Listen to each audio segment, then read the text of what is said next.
প্রয়োজনীয় সংস্কার সাপেক্ষে তাড়াতাড়ি নির্বাচন দেওয়ার জন্য ওনারা তাগাদা দিয়েছেন।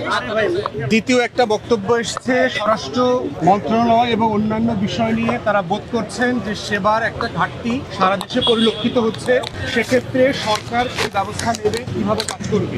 তৃতীয়ত একটা বক্তব্য এসছে, পরামর্শ এসছে যে সকল রাজনৈতিক দল যারা কথা বলেছেন ফ্যাসিবাদ বিরোধী আন্দোলন, সবাইকে, রাষ্ট্রকে এবং সরকারকে আশ্বস্ত করেছেন বাংলাদেশের স্বাধীনতার প্রশ্নে, সার্বভৌমত্বের প্রশ্নে এবং জাতীয় স্বার্থের প্রশ্নে আমরা সবাই আপনাদের পিছনে অংশীদার। এইটা হচ্ছে সোফার যে আলোচনাটা হয়েছে সেটার একটা জিস্ট।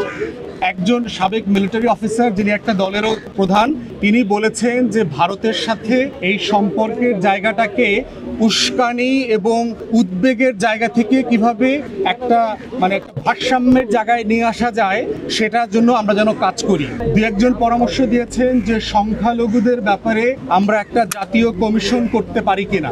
একটা জাতীয় কমিশন করলে গত 53 বছরের যে বঞ্চনা এবং 16 বছরের বিশেষ করে সংখ্যালঘুরা কোন কোন জায়গায় আহত, এটার গল্পটা কতটুকু এবং সত্যতা কতটুকু, অতটুকু বের হয়ে আসবে। দু একজন পরামর্শ দিয়েছেন রাজনৈতিক দল থেকে যে অ্যাম্বাসিগুলো আছে তারা এখনো আগের আমলের ফ্যাসিবাদীদের দোসর, তাই ওই সকল রাষ্ট্রে অফিসার্স আছেন তাদেরকে এঙ্গেজ করা দরকার। এই যে আমাদের বিরুদ্ধে প্রপাগান্ডাটা হচ্ছে, এটাকে যেন অ্যাড্রেস করা যায়।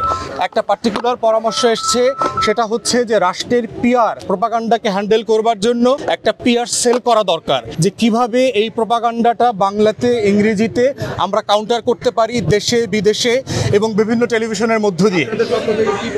আমাদের দল এখনো কথা বলে নাই, তো আমরা অন্যান্য দল যারা কথা বলেছেন তাদের এই সামারিটুকু আপনাদের সাথে শেয়ার করছি।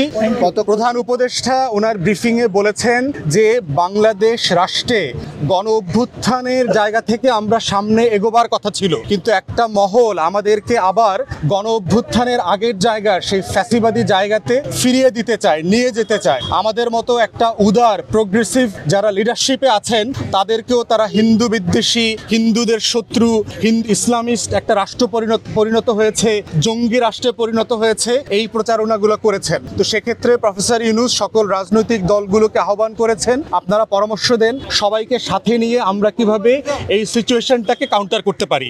এই হচ্ছে আলোচনার জিস্ট।